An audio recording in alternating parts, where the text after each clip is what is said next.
Well, good afternoon. Thank you for coming to our IPSP Class 7 presentation. A select group of students here are going to be discussing some of the challenges and successes, their reflections on their summer field program. I'm Dr. Ellen Fitzpatrick. I'm the Director of the International Programs, and who you're going to hear from today are some of our stellar students. They're all stellar, but here they'll have some choice stories to tell you. I'd like to introduce the group to you and tell you where they were placed, where in the world they were placed, and then I'm going to probe them with a couple questions, and then certainly they can add on to that. But if at the end of our discussion you have some questions for them, please feel free. I'd like to start with Laura Crosby. Laura is from Boca Raton, Florida, and her country of project was Indonesia, and her host organization was Search for Common Ground. She'll tell you more about her work in a minute. And then next to her is Nathan Jessen. Nathan is from St. Paul, Minnesota, and he worked in Israel. His host organization was Ultimate Peace. Stan Luker is in the middle. Stan is from Wynn, I pronounced right, Arkansas. You can tell I'm not an Arkansan yet. And he served in the Philippines with Heifer International. He probably served the most time in a boat or in transit than many of our students. And Papi Muntumsi is from the DR, the Democratic Republic of the Congo, and he worked there as well, and his host organization was the World Bank. So, oh, Andrea, I'm sorry. I'm sorry, Andrea. That's what I get when I look at paper and not people. Okay, Andrea Price, I'm sorry, is from Monticello, Arkansas. She worked in Belize, and she worked with the Youth Business Trust in Belize. So I guess since I was so grossly negligent, I'll start with Andrea. Andrea, would you start us off and talk about, give us sort of a 2-minute description of the kind of work that you did and the environment you were working in? Okay, as Dr. Fitzpatrick said, I did my project at Youth Business Trust Belize, which is located in Belize City. They're committed to helping young entrepreneurs between the ages of 18 and 35 start their businesses. They offer enterprise development training, mentorship, and they also offer financing to those young entrepreneurs. Most of the entrepreneurs are from disadvantaged backgrounds. The age range is between 18 and 35. So they do work with youth. They're part of, Youth Business Trust Belize is a part of a huge organization called Youth Business International, which is committed to helping young entrepreneurs all over the world start businesses. So I was very fortunate to work there. My project consisted of writing the curriculum for and facilitating an entrepreneur and confidence building camp. The general manager, Deanna Gomez, informed me that that's what they really needed. So they had the vision, and I was tasked with fulfilling their vision. So I wrote the curriculum, facilitated the camp, and I evaluated the camp throughout the whole process to see what went well and what YBTB or Youth Business Trust can do in the future to improve upon that curriculum. I worked with youth that had businesses that ranged from agricultural businesses to used car salesmen. I also offered a train the trainer session for other organizations that work with young entrepreneurs, and I had to write those down so I wouldn't leave anybody out. They were Youth for the Future, which is another government organization, the National Garifuna Council, the Global Parish Project, Conscious Youth Development Program, and Leading and Empowering Others in Action. I trained all of those on the curriculum, and 3 of those organizations had already used the curriculum before I left Belize when they were working with their youth. Okay, thank you. Papi, you want to go next? I went to the Democratic Republic of Congo, my home country, and I was based in my home city to Kinshasa. You might not know much about the Democratic Republic of Congo. The country has been on the civil war for more than about 20 years now, where about 5 million people have died. and 2.7 of them are children under the age of 5, and 1.3 million are women. 1 in 5 children died before the age of 5, and the average life expectancy in the DRC is 47 compared to 79 in the US. And the government spends $2 per person on healthcare per year, compared to the US, $3,100 per person per year. And more than 200,000 of women have been raped and abused sexually by people doing war and conflict in the DRC. So I work with the World Bank to try to coordinate. There are 20 countries that want to help the DRC to get out of the conflict and for peace and to reduce poverty. And 16 of those 20 countries agreed to work together to have a common strategy for economic approach to develop the DRC. So what I basically did to coordinate all those activities, to know who does what and where, how much money they put in every area they work, like health, agriculture, education. So, and then part of that, those are 16 bilateral countries, multilateral, like World Bank and IMF. So they should be selective, or target 5 areas that I had to identify. We identify security, agriculture, infrastructure, education, and what was the health care. So that's what I did, so that all those 16 countries can work together and to help the DRC.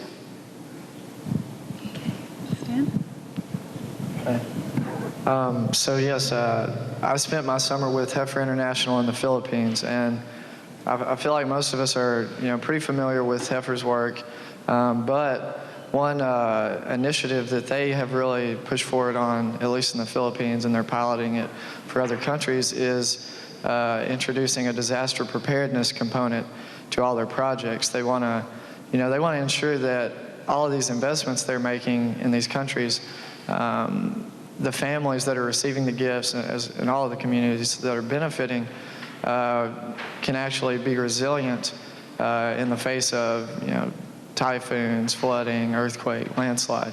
So I went and helped Heifer International Philippines conduct an evaluation of their pilot disaster preparedness projects. So I traveled and stayed in 13 different Heifer partner communities in the north, central, and southern regions of the country, and conducted focus group and one-on-one interviews with partner families, local government representatives, and also the representatives of partner NGOs that Heifer does a lot of work with. And through that research, my main focus was trying to identify the things that work the best, what was most popular in the communities, what are they still using, what are they still utilizing, and also areas for improvement. If they had any suggestions, what didn't work well, what do they still need help with after the projects have completed.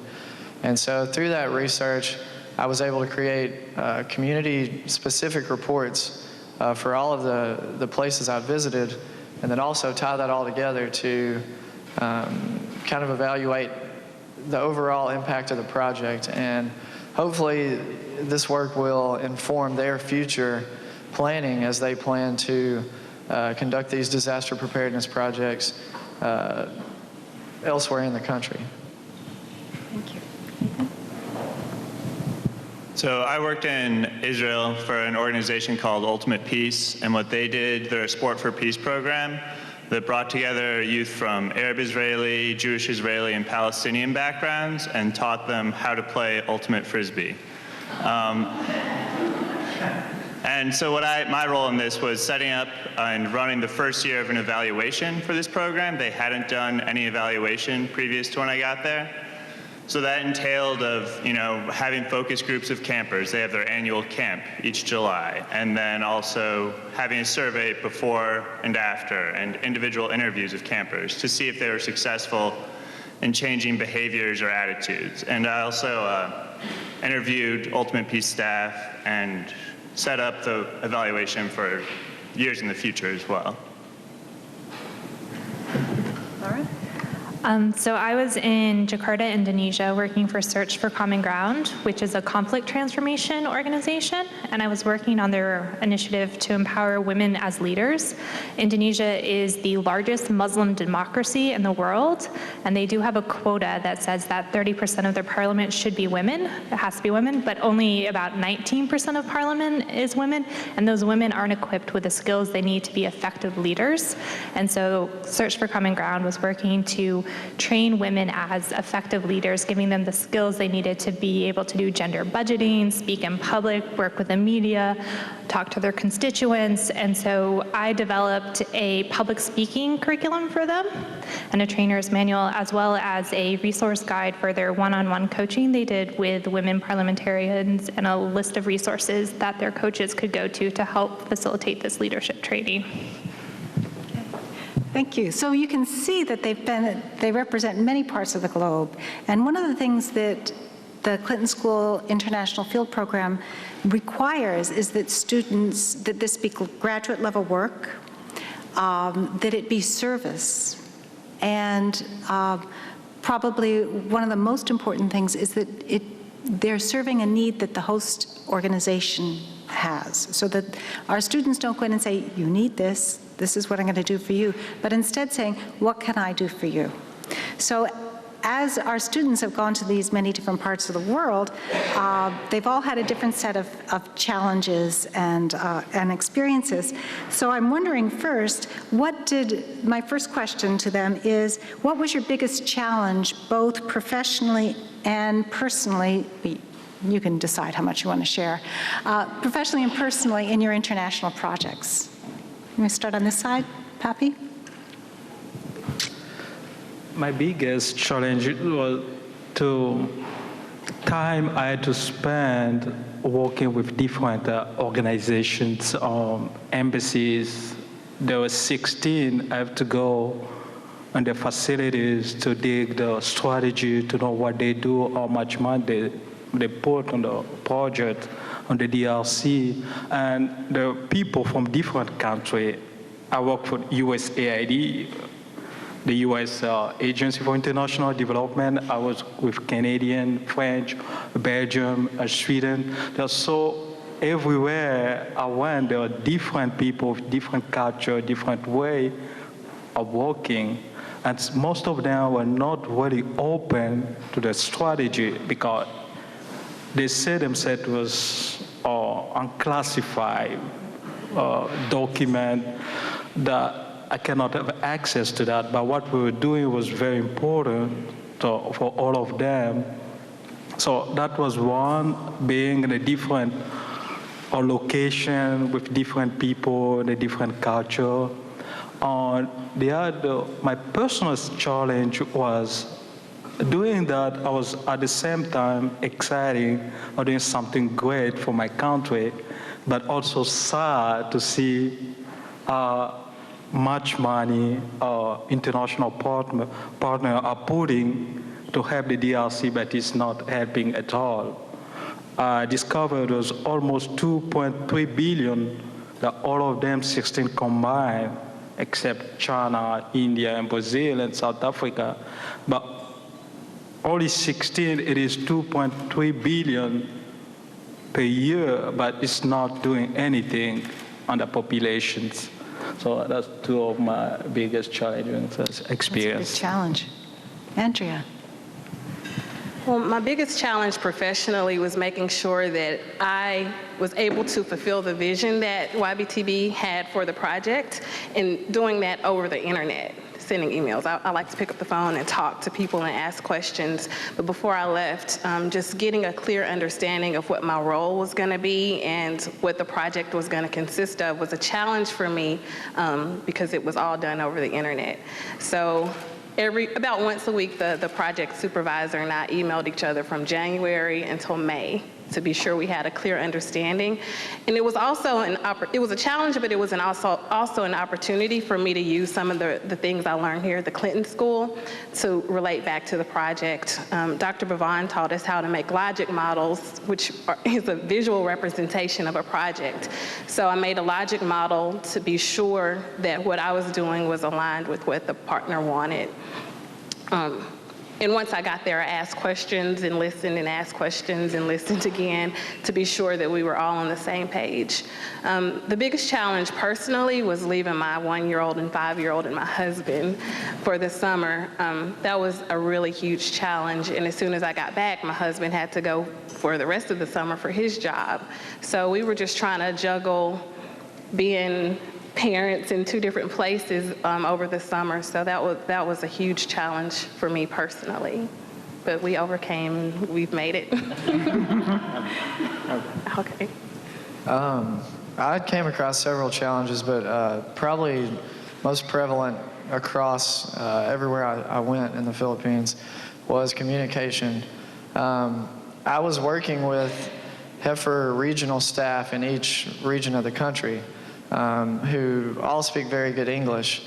But everywhere we went, the Philippines speaks many different languages. So by the time my intentions were relayed to my counterparts at Heifer, they translated into one of however many local languages were necessary for that community. Things didn't always get there the way I'd intended them. And so I think one really good example was the first time we were doing a site visit and I was going to conduct interviews. Apart from being my first community experience, I was already pretty nervous. We went in and, we thought we had set up these interviews. We were going to go in, have a little welcoming ceremony, then we were going to get to work. Well, the community brought me in. We had this huge party at this local school up on the stage with all these government officials who had decided to show up. And then all the Heifer partner families were down in the audience kind of witnessing this and welcoming me to the community. Well, then I said, okay, it's time for the interviews. We can break this up. We'll go off and break into small groups. Well, they had understood that I was going to conduct these interviews over the community PA system with my microphone and with all the government officials, that they're intimidated by me, but also them.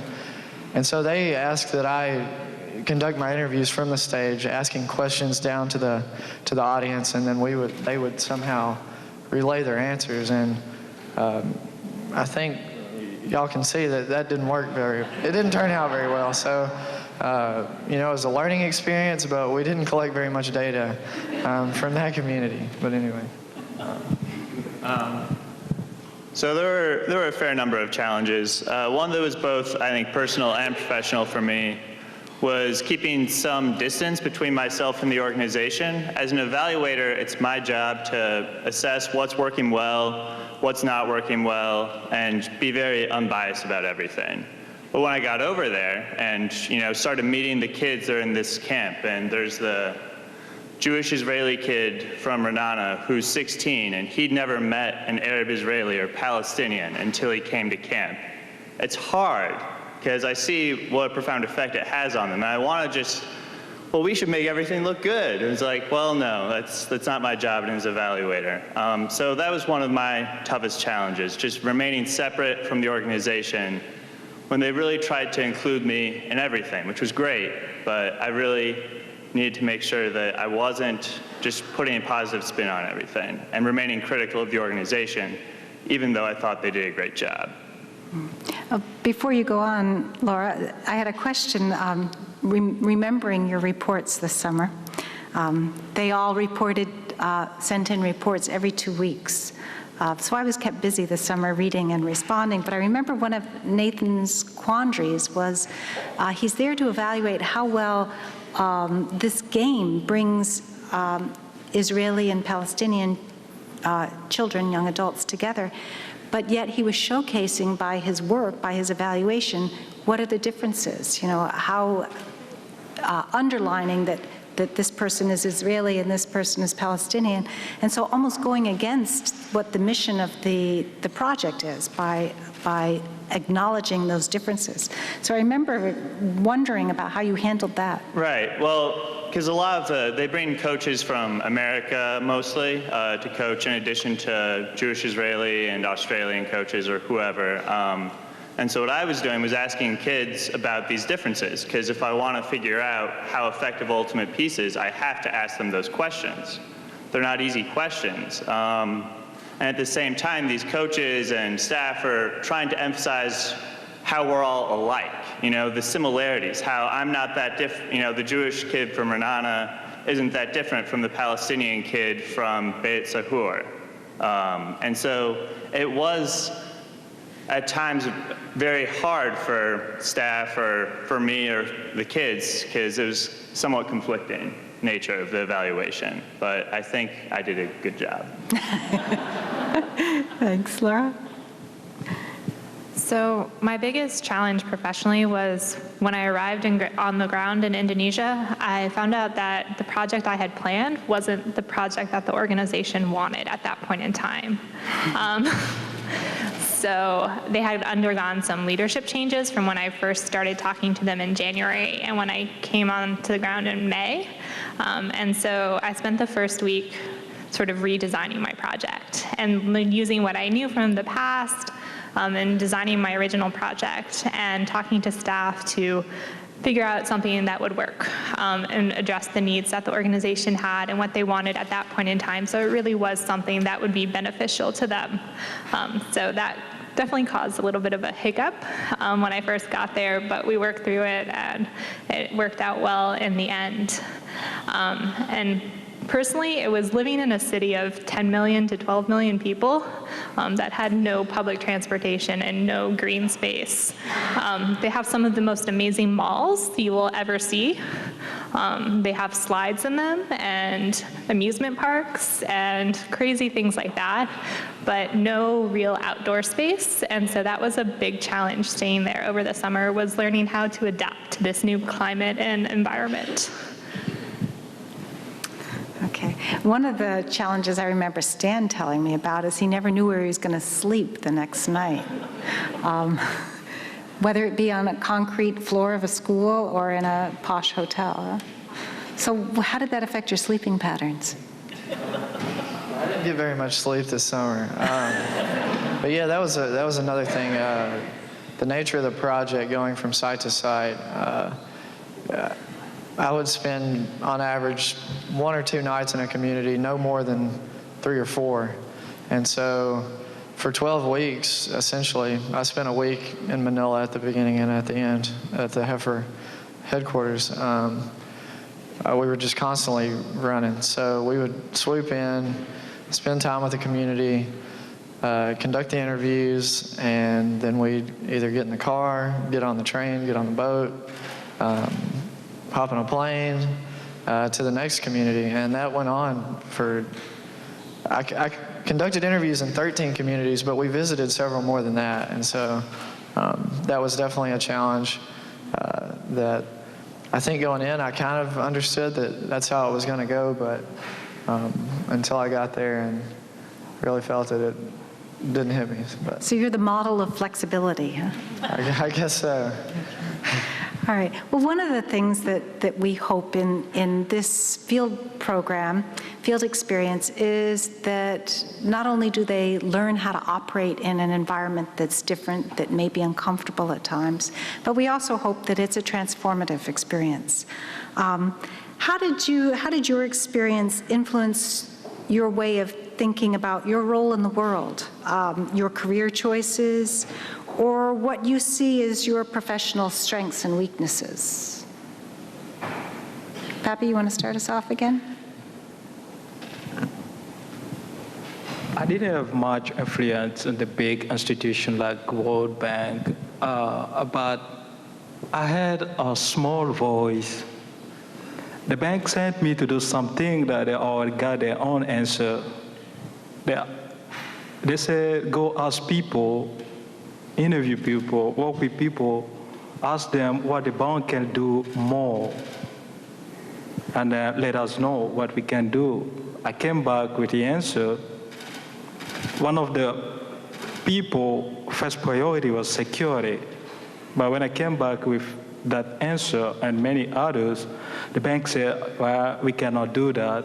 We're not in security, but we can only do this, this, and this.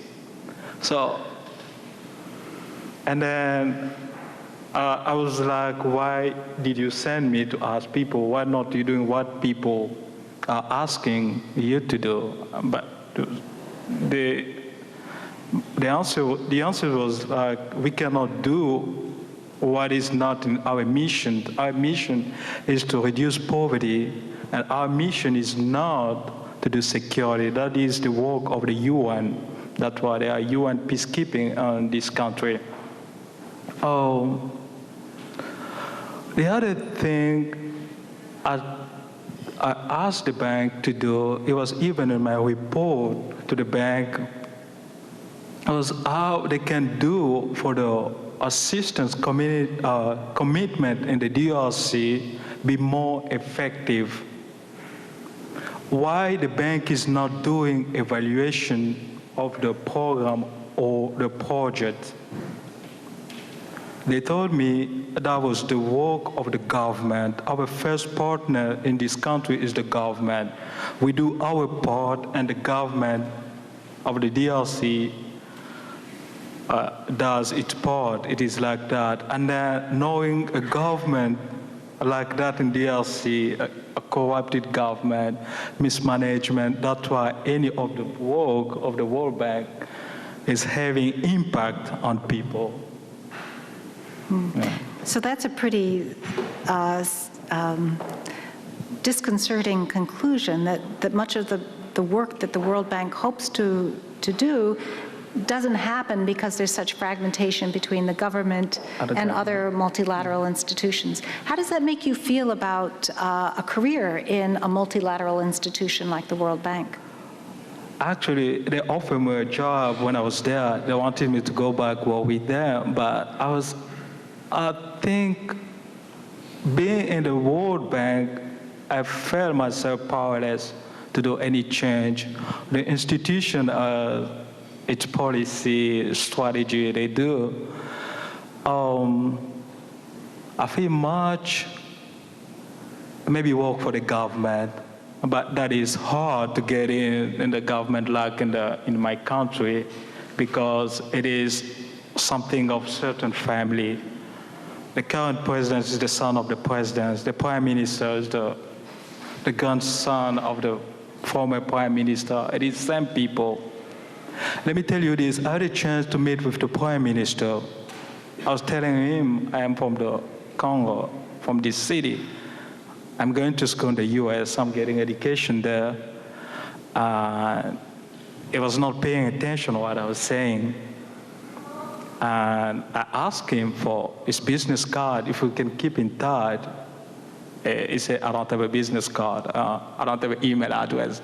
So he was not paying attention. So it is the only place I think I can be more influential. It is working for the government, because that's where everything is playing to change things in the country. But maybe not in the World Bank, even if they pay very good. But Okay, thanks. Thank you. One term that kept going through my mind the whole time I was in Belize was Ubuntu, basically, which means that my humanity is connected to your humanity. And as I go forward in this public service life, I have to always keep in mind that what the decisions I make will affect somebody, so I should always try to do no harm. And that theme just kept replaying for me while I was in Belize. That was the first time I'd ever been out of the country. So I just had to remember that my humanity is connected to the people in Belize, connected to the people in Mexico, connected to the people in the Congo, and the decisions I make should always be ones that should be beneficial and do no harm. So I just kept that in mind. One thing that I really learned about myself as a public servant is that I really love to facilitate conversations, and I had the opportunity to do that every day through the camp, and I hosted a World Cafe, which is a facilitation technique I learned here at the school. So I tried to tie in a lot of Clinton School stuff in my whole project. And through that experience of facilitating that World Cafe, the young entrepreneurs decided that they needed a young entrepreneur network in Belize. As a result, there are now 165 young entrepreneurs in that network. So I really enjoyed that facilitation, and I was able to see the power that convening and bringing people together has. One thing I realized that I don't like to do is evaluate. I evaluated the whole camp. I coded all of the answers from every session. The campers filled out an evaluation that evaluated me, evaluated the lessons, even evaluated the food that they were given. I did a pre-test, a post-test for the campers, and just going through all that data at the end of my project wasn't very enjoyable. So I realized then that's not something that I'm interested in doing as a public servant. Andrea, do you think that your experience in Belize has influenced your next step after graduation? Yeah, I really knew I wanted to do community work in some way on the local level here in Arkansas because I'm from here, but now I see I really want to do the community work through facilitation in some way. So what that way is, I haven't figured out yet, but hopefully I will figure it out in the next couple of months. So. Okay, thank you. I've been interested in working internationally or in that realm for quite some time. Prior to being a student here, I was a Peace Corps volunteer, and that was my first, true experience living abroad, complete immersion in another culture that where people do things completely different than you've grown up. The same house in Wynne, Arkansas, for 18 years, but everything they do is different, but in some ways they're better, and you really learn a lot about yourself in an experience like that. So, to make a long story short, if I can do that now, this experience going to another country just served to reinforce all the things I learned, about myself, about the world, and, just being able to witness how people do things differently. And in some cases, or many times, we think, we've got the answers. We know what we're supposed to do. If we can just go teach people how to do something, everything will turn out all right. Just going and experiencing different cultures, and this being a reinforcing experience has really strengthened my commitment to trying to work for someone like Heifer International or working at USAID or in government. So. That's really what I took from it. Okay, so your question asked me about my role in the world, which is kind of a tough question to answer. But one of the things that struck me when I was in Israel is how often, we do this with everyone, but we think about, well, the Israeli people think this, or Palestinians are like this, and they behave this way. And even for a country the size of New Jersey, you really can't group them together like that. There are a lot of very opinionated people over there, and they disagree with each other on a lot of things almost all the time. And we also tend to forget about the Arab-Israeli population in Israel as well. And so that was one thing that really struck me about my role in the world and how previously I may have made that same mistake. And unlike Andrea, I really like evaluating. So when I think about my role as a public servant, creating and editing a survey, making it fit into 2 pages somehow so that, the kids, they don't stop paying attention, thinking about, oh, is this question better than that question? That's a lot of fun. The thing that I don't want to do is all the transcribing. So I conducted over 100 interviews, 8 focus groups. It was a lot. I had to transcribe all of it. It took a long time. So hopefully someday somebody can do that for me. So I've been very fortunate in my life to travel a lot, but going to Indonesia, it was an opportunity to sort of humble myself and recognize the expertise of other people and the experiences they had.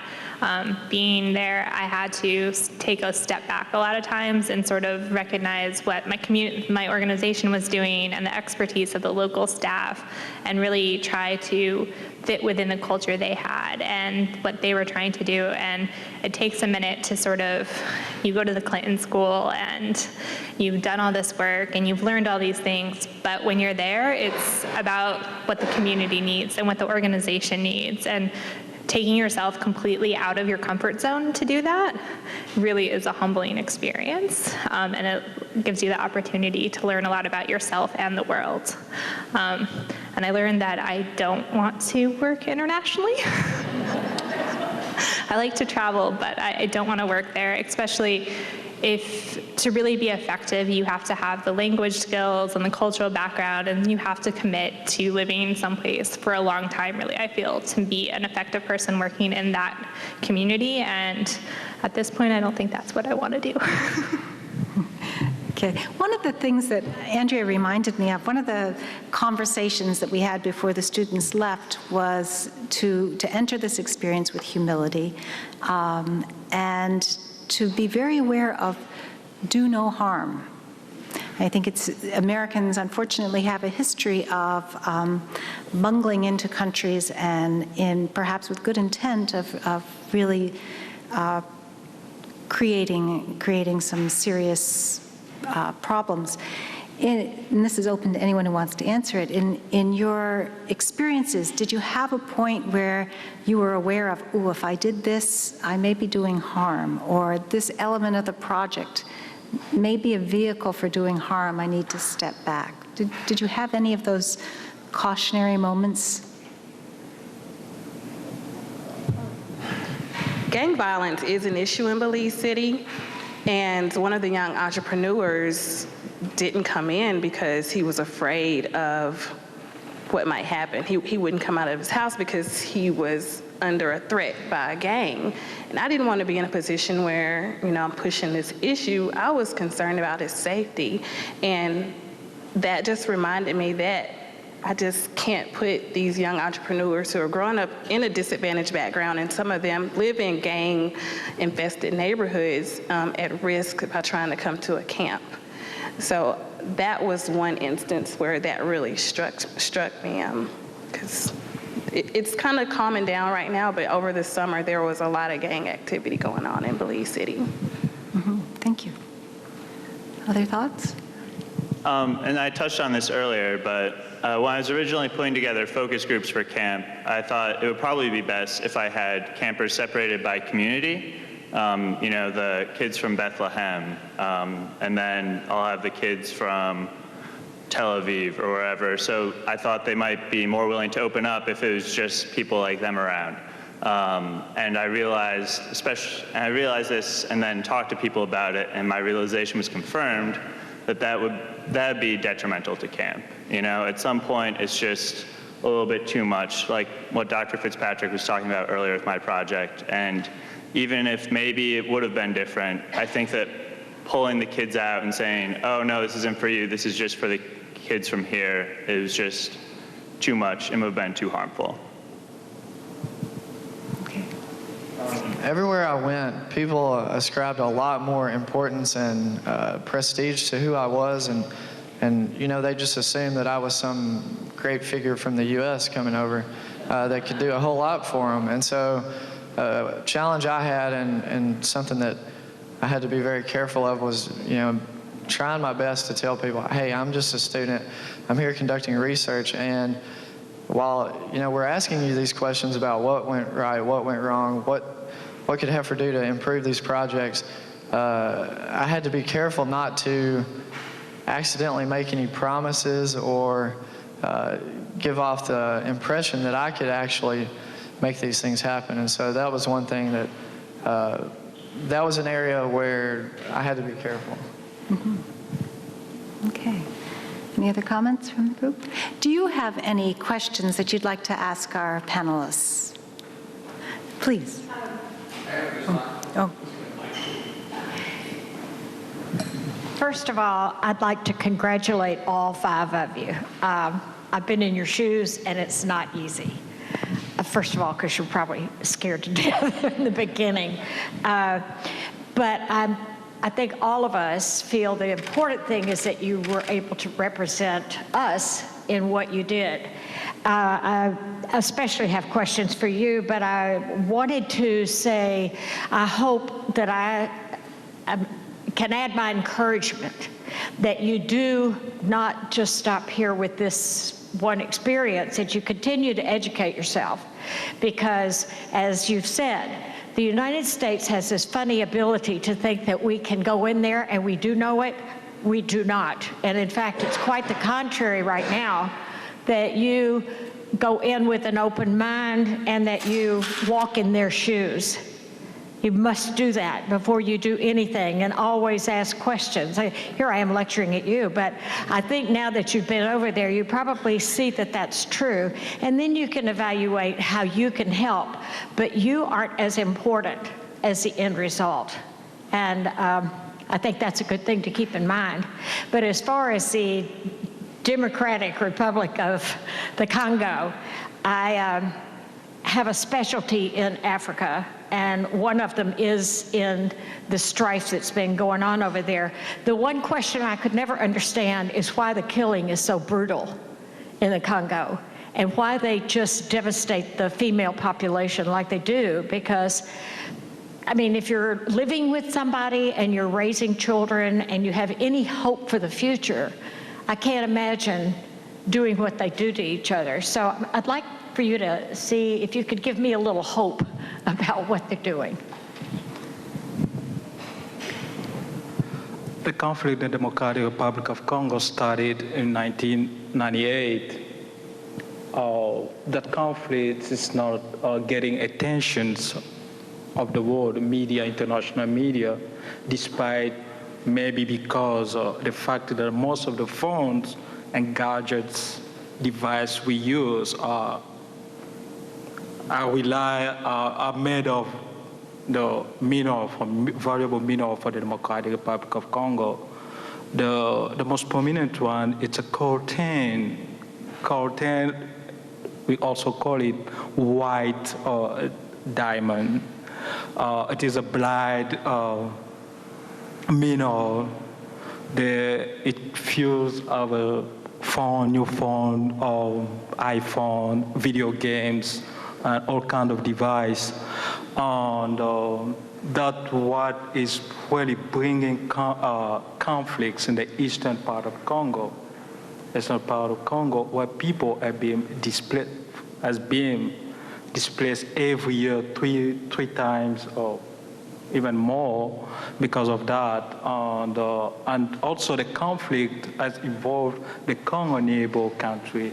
Almost 7 countries are also involved in that. There have been a lot of progress here in the U.S. Even President Obama, when he was senator, promoted about a law that will control every mineral from the Congo, but it wasn't very efficient, so it didn't bring anything. There have been a lot of people have been talking a lot about the Congo, but it's just a very political issue that they don't want to talk more about that. And the people in the eastern part of the Congo, which is the richest part of the country, have been suffering a lot for that. We don't know. We also a very weak government who's not doing much about that.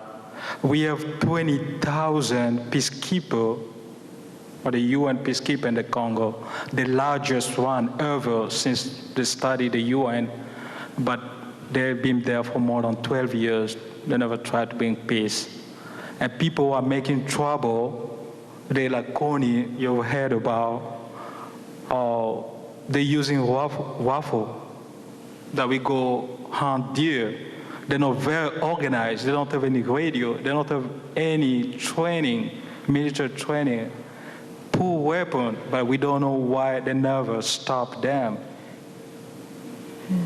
They're not like Taliban or Al-Qaeda. They're a very organized structure. Those people have nothing, but they've been there making trouble for years and years. Thank you. Other questions? One of the questions I had was, how did it feel to be a representative of well, you represented the Clinton School, but perhaps more profoundly, an American? Did you feel that gave you a sense of privilege, or was there a sense of you wish you were a Canadian? Did you get a sense of that as you traveled through your different countries and in the regions?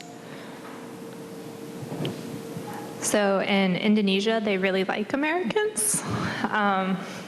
Every time I got into a taxi, they would ask me where I was from. And I would tell them I was from America, and the taxi driver would inevitably respond to me, Obama? Obama bagus, which means Obama's good. So it was a sense of, they really enjoyed having an American in their taxi driver, and they wanted to know where I was from and what I was doing. And they have a statue of Obama in front of his school in Jakarta. It was definitely a sense of pride in Indonesia to be American. Do you think it's because Obama grew up for part of his life in Indonesia? Yes. Yes. It wasn't because Americans are doing great things there. No, it had a lot to do with Obama. Other thoughts of and being an American? Well, I kind of hit on it earlier, or I didn't explain this was the reason, but one of the reasons everyone thought I was such an important person is that I was clearly American. So everywhere I went, people are saying the same things, and I got this in Peace Corps, and it wasn't so strange for me in this experience. But of course, people, you're automatically an expert.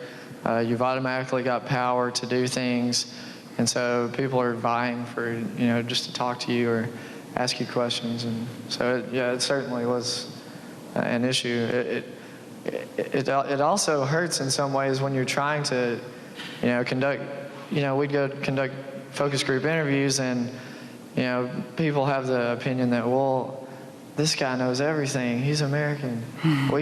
They're embarrassed to speak or talk, and so a lot of times I kind of had to remove myself and let my heifer counterparts facilitate a lot of the data collection we did. So. Mm-hmm. Any other questions from the audience? Yes.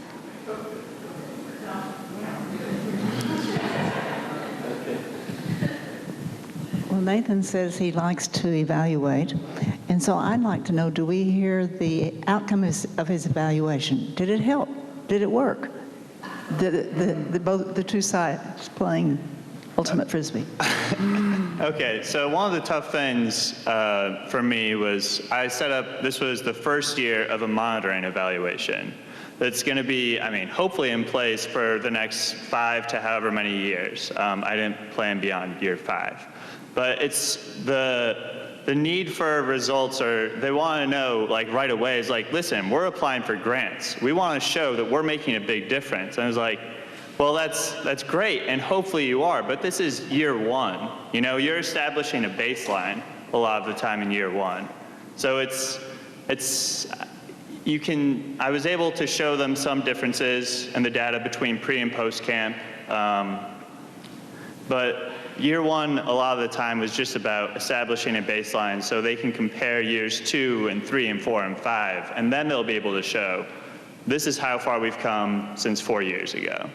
So that's when the much more serious results will hopefully start showing. Sorry. Oh, that's not a very good story. Come on, you need a little more drama there. Yeah. A good social scientist. Did you have a question? Oh, okay, about the evaluation. Other questions? Oh. Okay, one more? Okay. One of the most rewarding things I think I found in my own international experiences was, for living in places for an extended period of time, was my ability to fully engage in life in those particular countries. So I was having this wonderful professional experience, but also I had several moments or experiences of being engaged in the culture and realizing that I was a part of it. And so I'd like to ask you all if there was some experience or epiphany or anything like that where you really felt like you were a part of the all-encompassing life in that situation.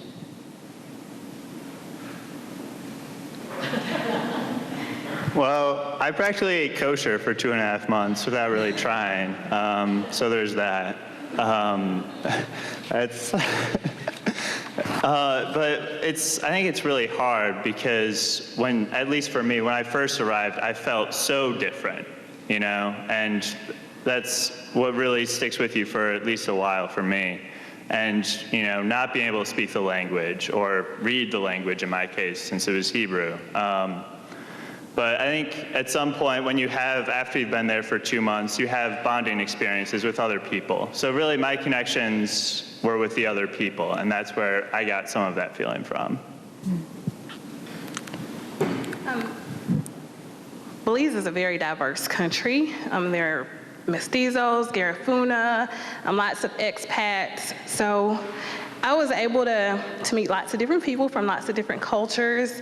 I was even invited to present at the National Garifuna Youth Convention. One of the leaders of the organization invited me to come. So I was able to spend a whole weekend with this wonderful, rich Garifuna culture.